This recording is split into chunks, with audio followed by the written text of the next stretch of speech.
Seja bem-vindo. A partir de agora, Conversa da Tarde, com Thelma Saad. Olá, boa tarde para todos, para todas. Estou arrumando meu celular ainda para me olhar aqui, porque vocês estão me olhando e eu não estou me olhando ainda.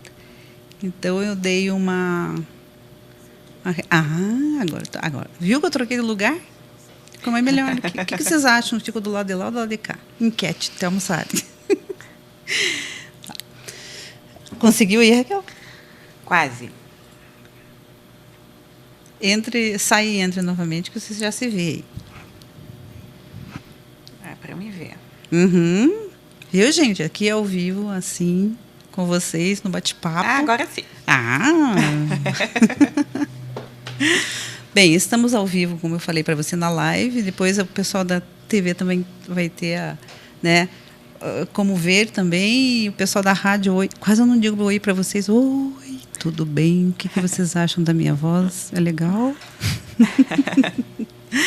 Viu que eu não sou brincalhona só no convívio.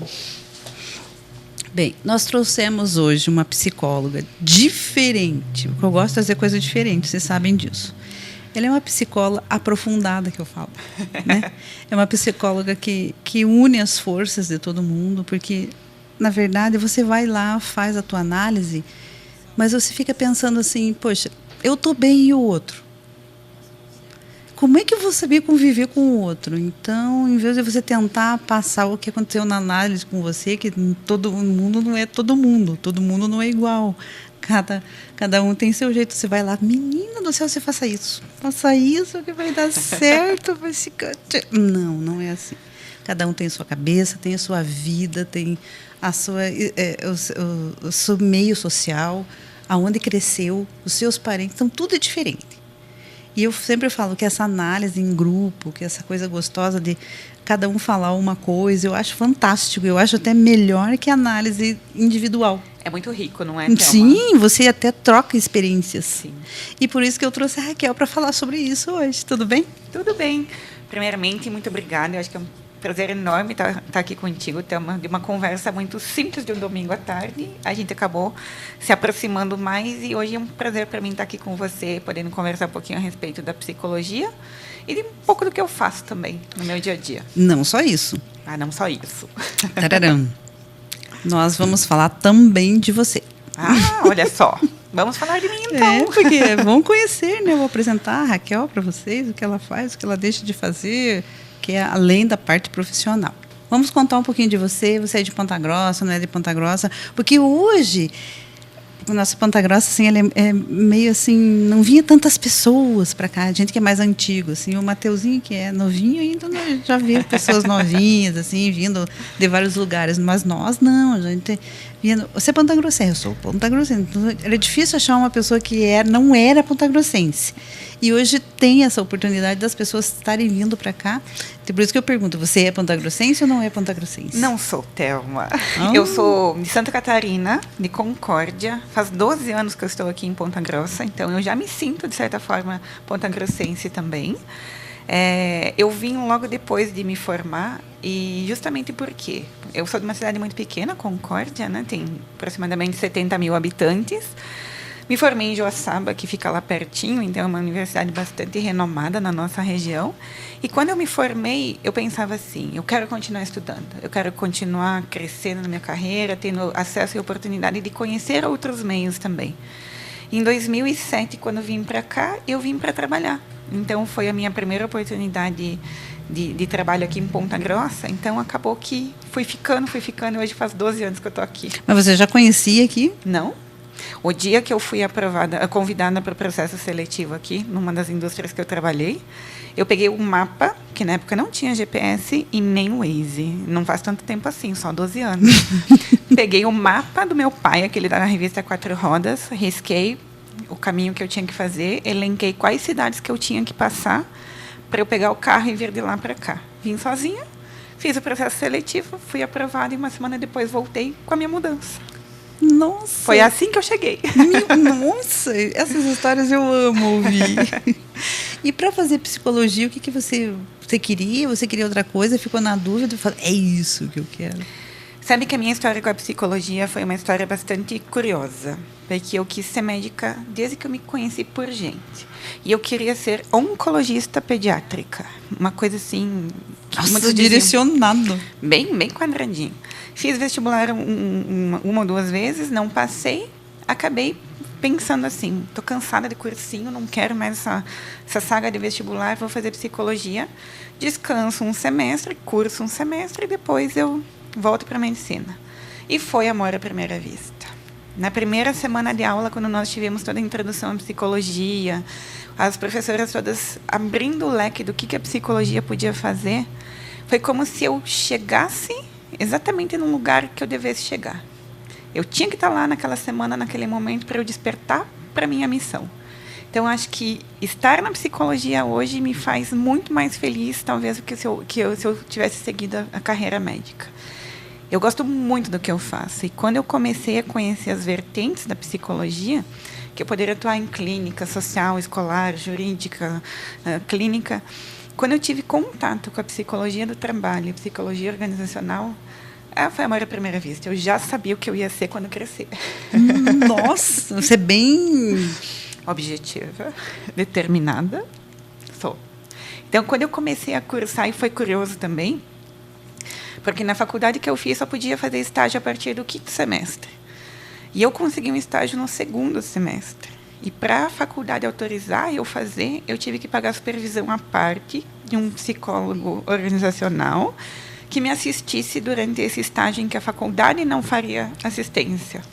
Então, já foi diferente o meu começo nesse sentido, e foi quando eu comecei, efetivamente, a me envolver com os processos de empresa.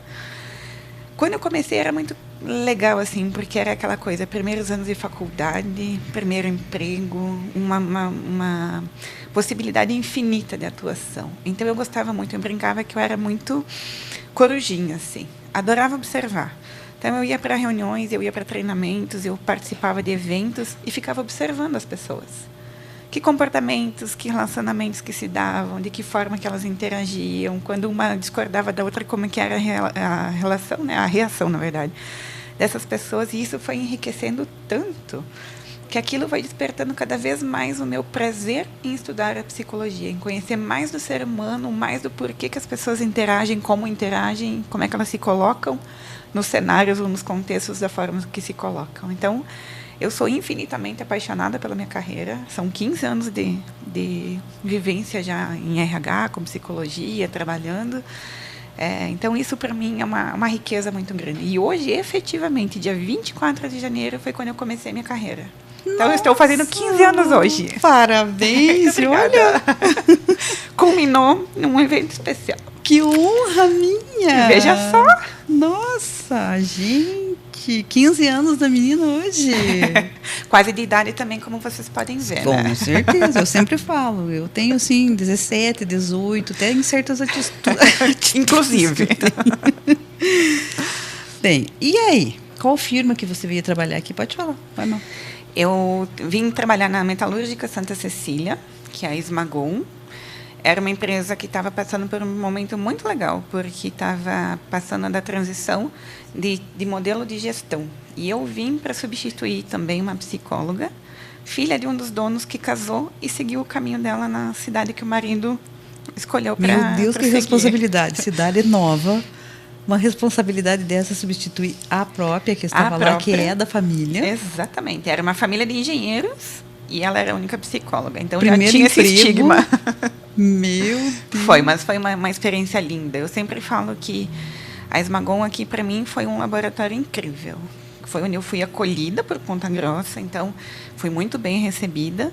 E foi onde eu pude aplicar, nos primeiros anos, tudo que eu tinha aprendido na faculdade. Então, eu tive uma abertura gigante das pessoas de lá.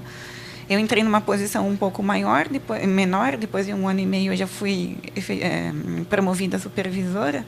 E foi quando me deu abertura para implementar uma série de ferramentas, uma série de avaliações, uma série de possibilidades de desenvolver as pessoas que estavam lá.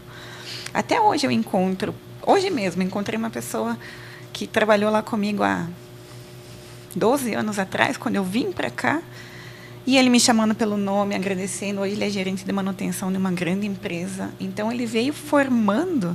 E essa é a marca que eu guardo de lá. O quanto eu pude me desenvolver como profissional, o meu senso de responsabilidade, meu comprometimento com o desenvolvimento das pessoas que, de alguma forma, chegam até mim.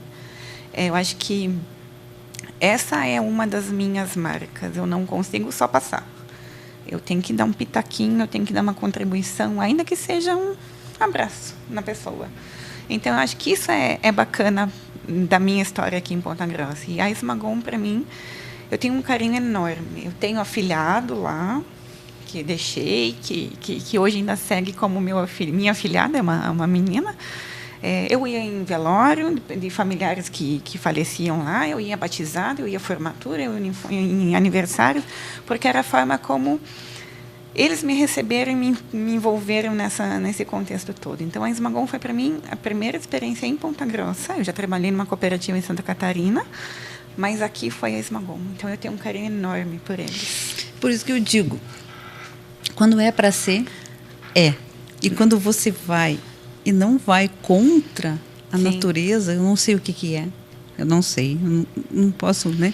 Mas quando você vai contra aquilo que está te levando e falando, vai por aqui, dá tudo que meio que errado.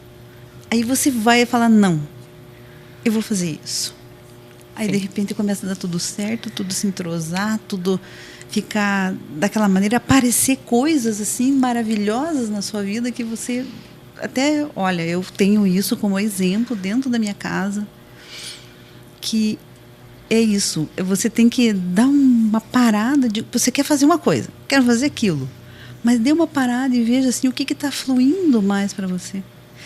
Dê uma parada e fala assim, eu vou tentar fazer isso, como você fez. Vou tentar fazer isso e daí, de repente, eu baixo um pouquinho, fico calma e volto a fazer aquilo. Ela não voltou. Não. Eu sempre falo que se tiver muito difícil, se os caminhos estiverem muito emperrados, pare. Pare, respire, pense, avalie. E, às vezes, o fazer nada diante de uma situação como essa, o nada mesmo, é o silêncio, é a pausa, é o não forçar, é o momento que você volta para o teu centro e você segue. Eu acho que a minha escolha naquela oportunidade, sair de uma rotina de estresse de vestibular de medicina, fazer 15 vestibulares num ano, aquela cobrança, aquela autocobrança, porque isso também é uma das minhas marcas, o quanto que eu me cobro a respeito da minha performance, e ter parado e pensado, bom, eu vou fazer, eu preciso respirar, eu preciso estudar outras coisas. E fazer um semestre para depois retomar, foi como se algo maior dissesse, vai que é teu.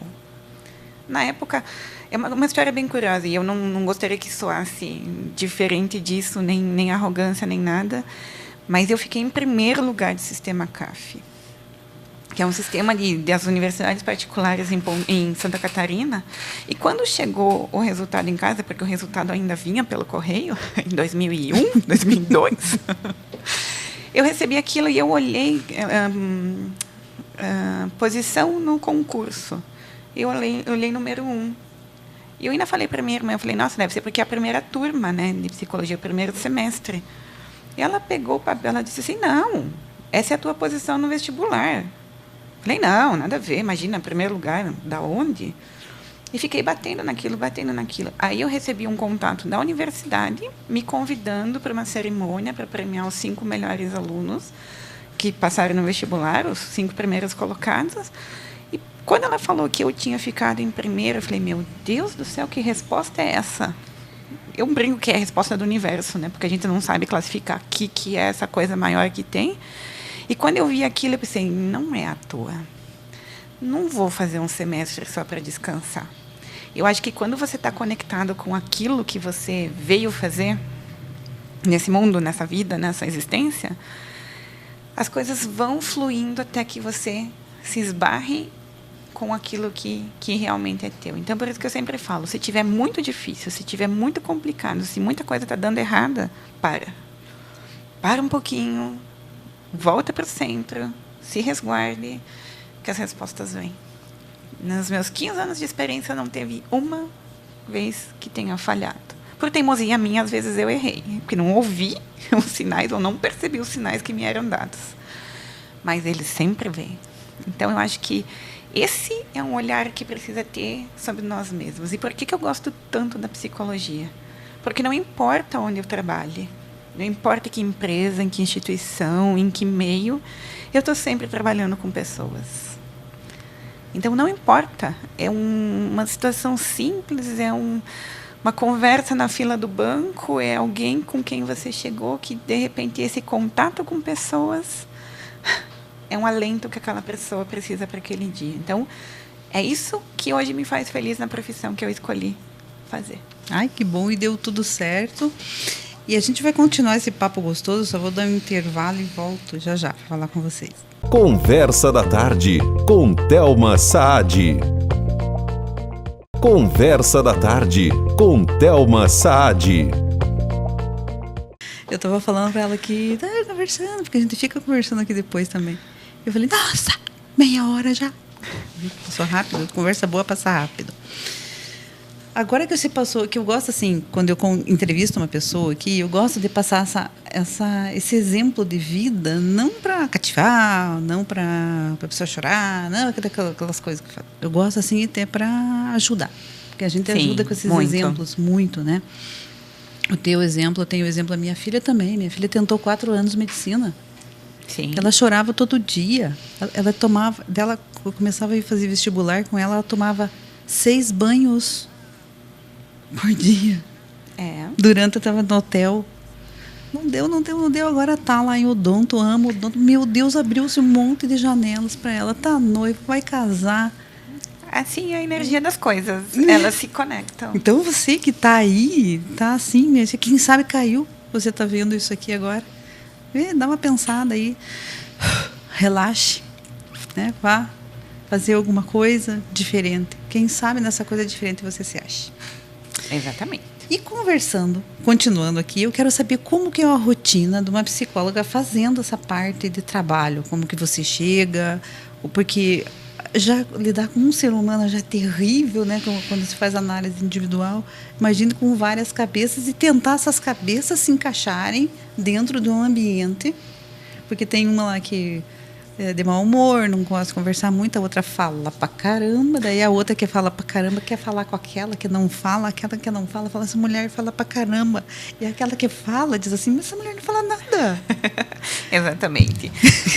Então, eu acho que os 15 anos de experiência aí me ensinaram justamente isso. Então, quando você atua em empresa, seja como psicóloga ou seja como algum outro nome que dão muitas vezes para o psicólogo dentro das empresas, né?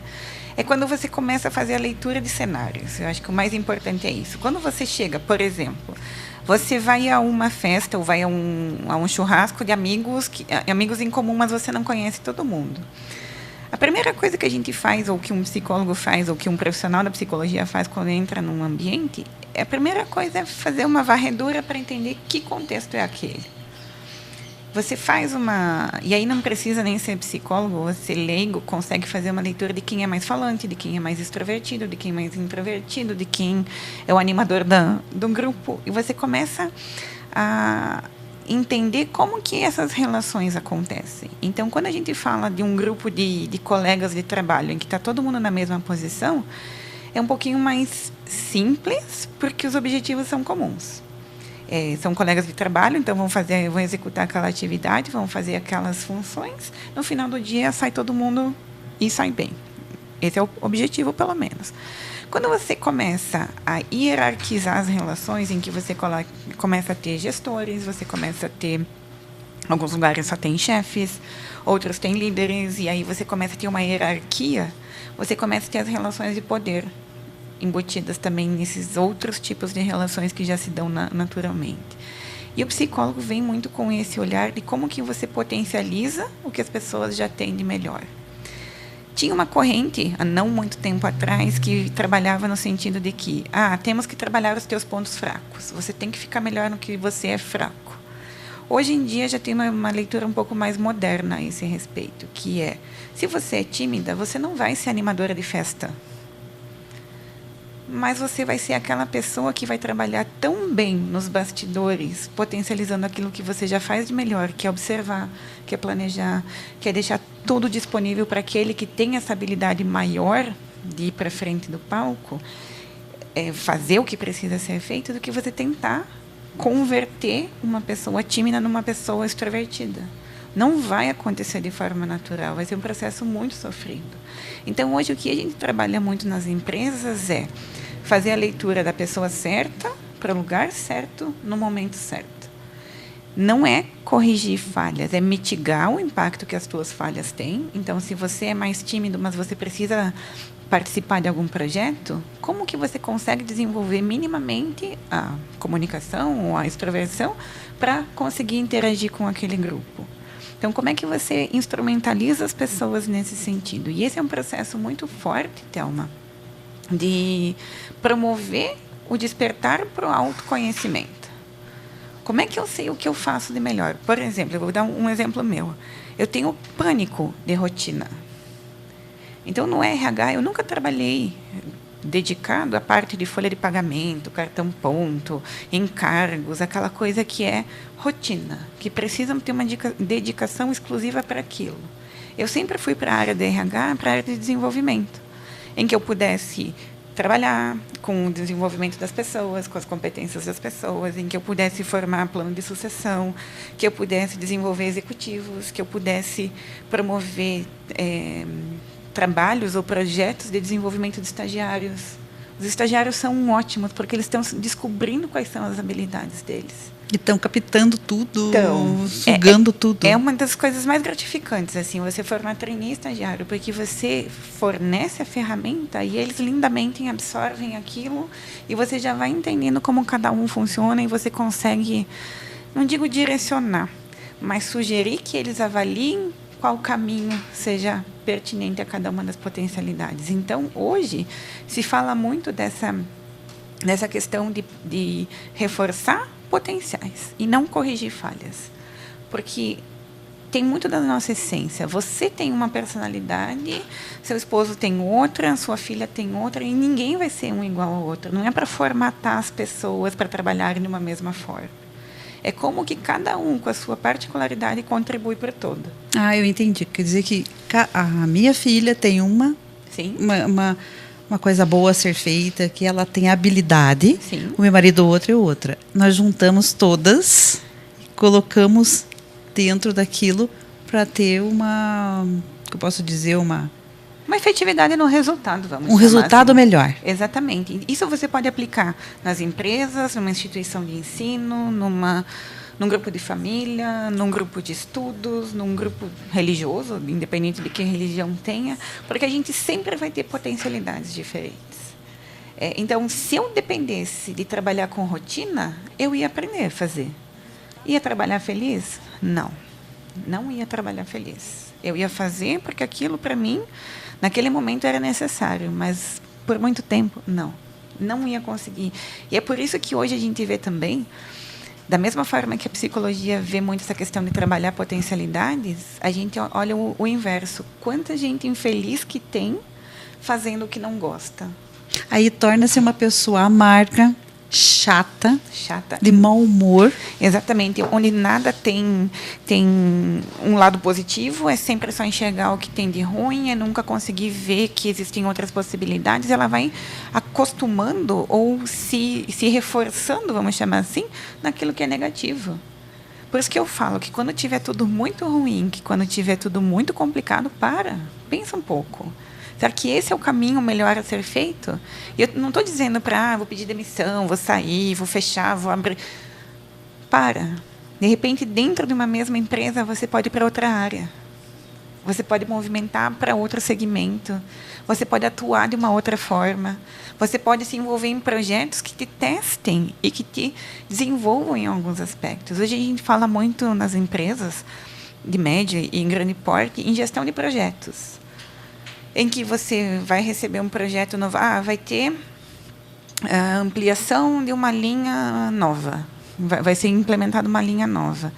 Não vão ser só as pessoas da linha que vão trabalhar.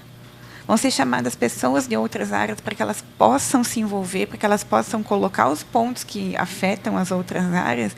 E isso te dá uma possibilidade tão grande de atuar com outras pessoas num outro cenário, desenvolver outras habilidades.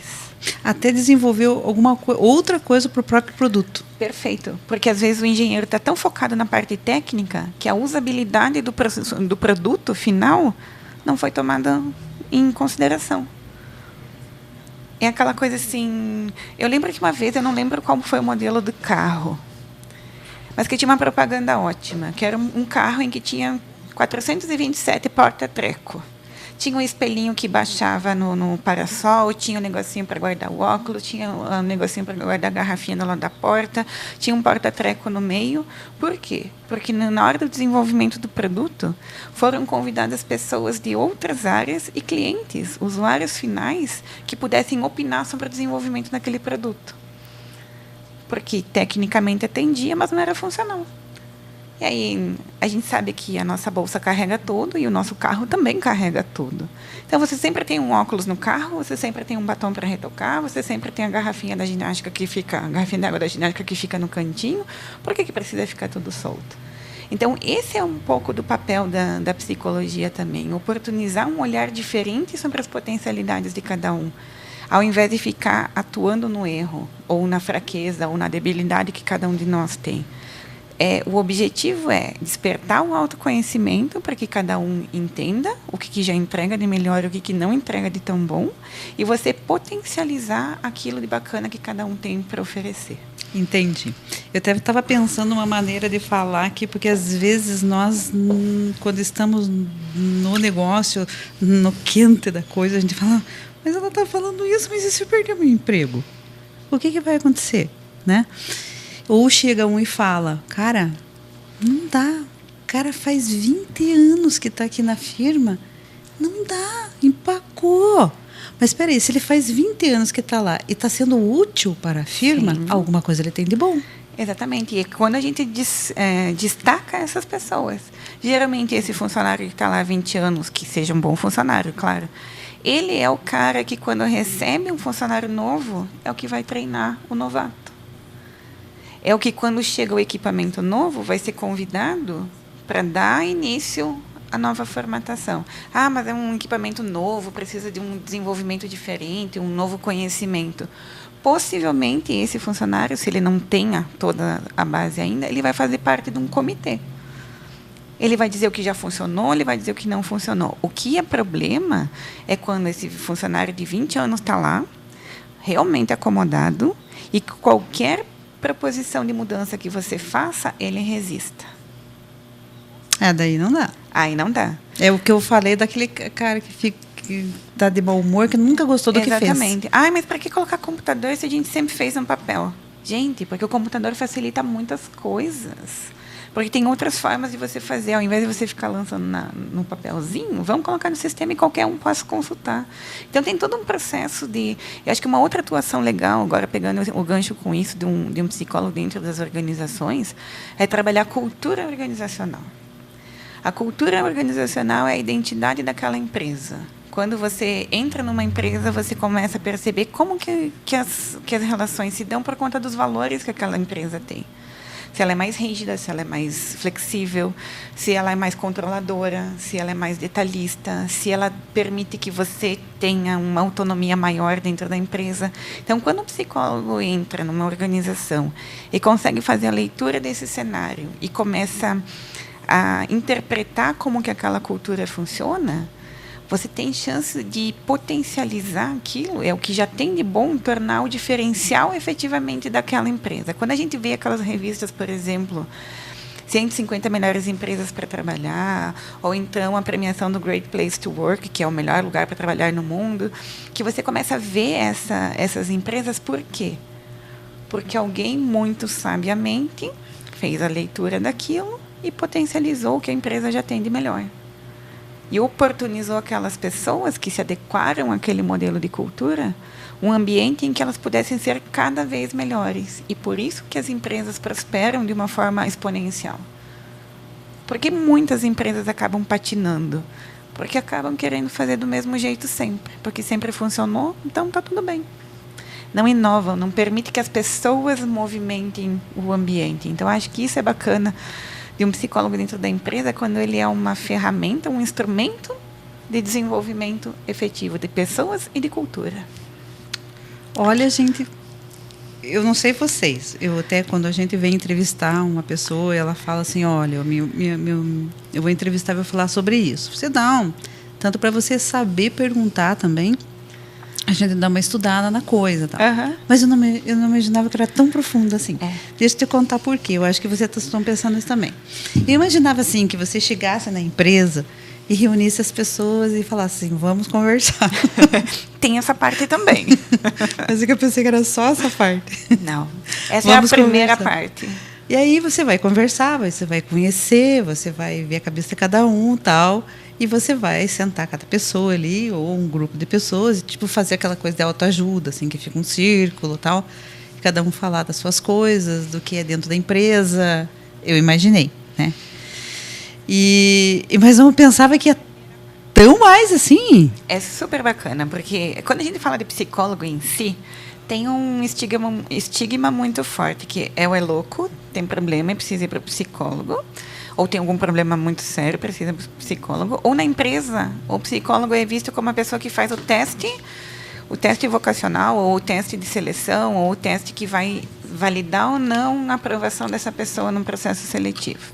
Essa é só uma das atuações do psicólogo. Não há necessidade de ser apenas essa atuação. Quando a gente fala de processo seletivo, eu não estou me ouvindo, agora estou. Quando a gente fala de processo seletivo, eu falo que é o momento mais importante. Porque se você contratar a pessoa errada, para o lugar errado, para a empresa errada, a chance de dar certo é nula.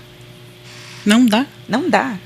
Ela pode até entrar por alguma dessas falhas não ter sido percebida, mas a chance dela permanecer e crescer e contribuir para a empresa é muito pequena. Ela não vai dar conta de fazer uma conversão, vamos dizer assim. Como diz, fica patinando. Fica.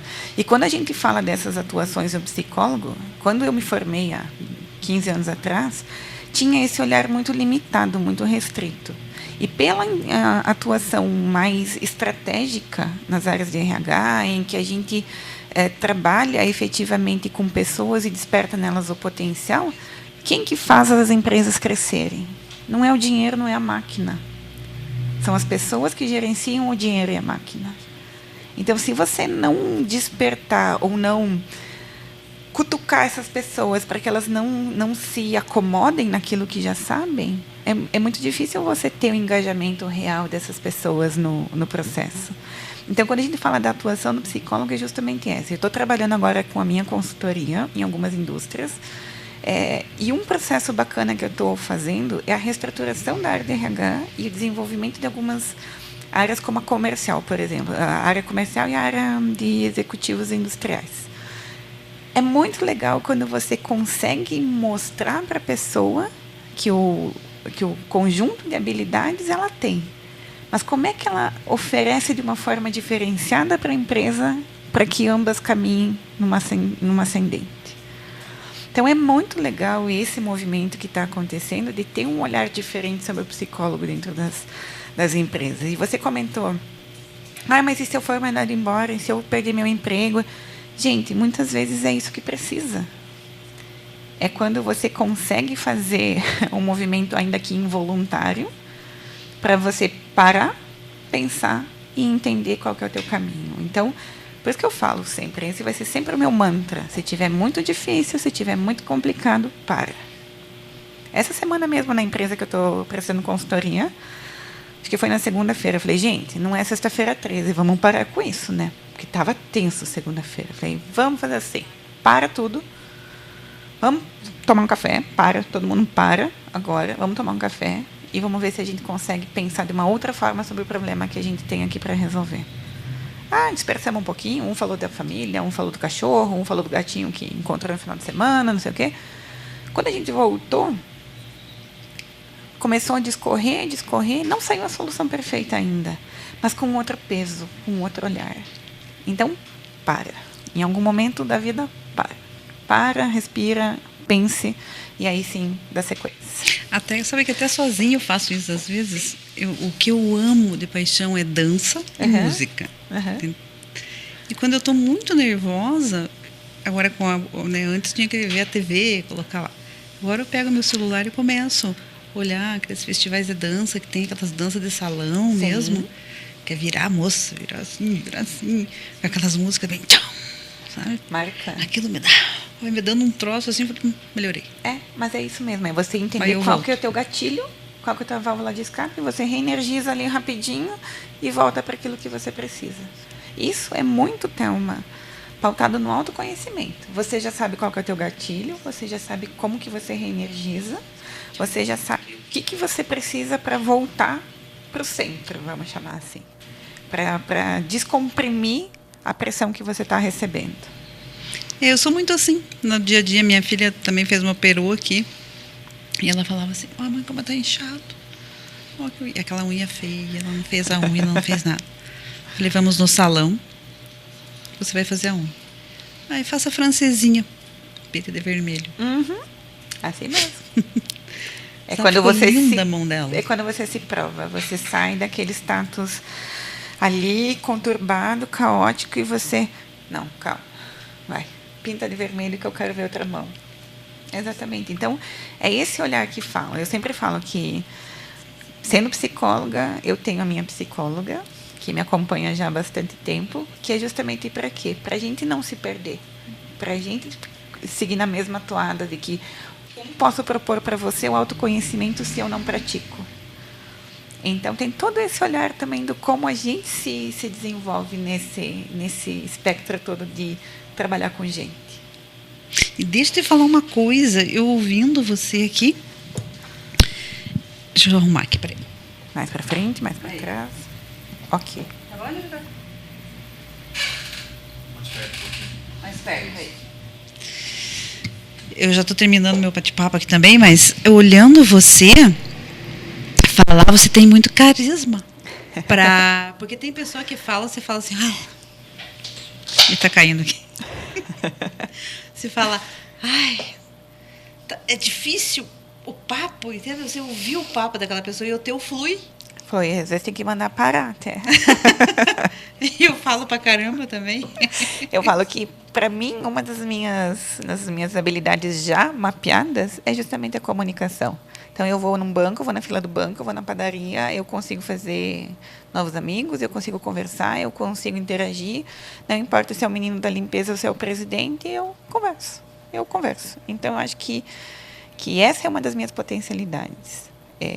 Desenvolvo porque eu tenho interesse em pessoas. Quantas histórias que você já deve ter ouvido, Thelma, de uma conversa na fila do banco? De você sentar numa rodoviária, esperar um ônibus e, de repente, do seu lado tem uma pessoa que está ali, que tem toda uma história de vida, que você olha e pensa, putz, legal isso. Legal eu ter tido a oportunidade de conhecer essa pessoa, porque eu posso agregar na história dela o meu olhar. Ou aprender com a história dela e entender que talvez a minha história seja densa, mas não tão densa quanto a dela, ou o problema que ela está vivenciando, ou a alegria que ela está vivenciando. Porque quantas vezes que a gente compartilha alegrias também, que você vê aquela pessoa radiante e você pensa, nossa, o que será que está acontecendo? É verdade. E do contrário também, a pessoa está lá uma cambúzia, tristinha, você pensa, nossa, o que será que aconteceu com aquela menina? Então, quando você gosta de gente... Eu amo gente. A minha mãe falava quando eu ia pegar o ônibus, vou deixar você na rodoviária, tá essa revista, enfie na cara e leia e não olhe para os lados. Eu pegava a revista, fazia... Procurando falava, com quem ia falar. Eu fechava, oi? Ali começava o bate-papo e tal. E coisa. Ela fala, principalmente com o homem. O homem é perigoso. Falava, oi. Mas, ó, minha mãe já avisou que não é pra bater papo com homem, porque homem é perigoso. Mas eu vou bater papo com você. Se você for perigoso, eu paro de falar com você. Então, eu sempre fui muito assim, sabe? Então eu acho que isso que facilita um pouco do contato também, né? Com certeza. Bem, mas a gente vai acabar nosso bate-papo, porque aqui já o horário... Nossa, foi um bate-papo super gostoso. Espero que vocês tenham gostado do bate-papo e acompanhado com a gente aí também. E muito obrigada por ter vindo aqui. Quem sabe tenham mais coisas que eu... Porque às vezes o pessoal começa a perguntar, escuta, e isso. Quem sabe você volta aqui para falar conosco ainda. Vai ser um prazer. Como você já sabe, eu gosto de falar, adorei o convite, e para mim estar aqui conversando contigo foi um prazer enorme. Então, muito obrigada. O meu prazer foi grande também. Que bom. Obrigada a todos. E terça-feira, Thelma está de volta. Tchau, tchau. Você ouviu Conversa da Tarde, toda terça e quinta-feira aqui na De Ponta Web News.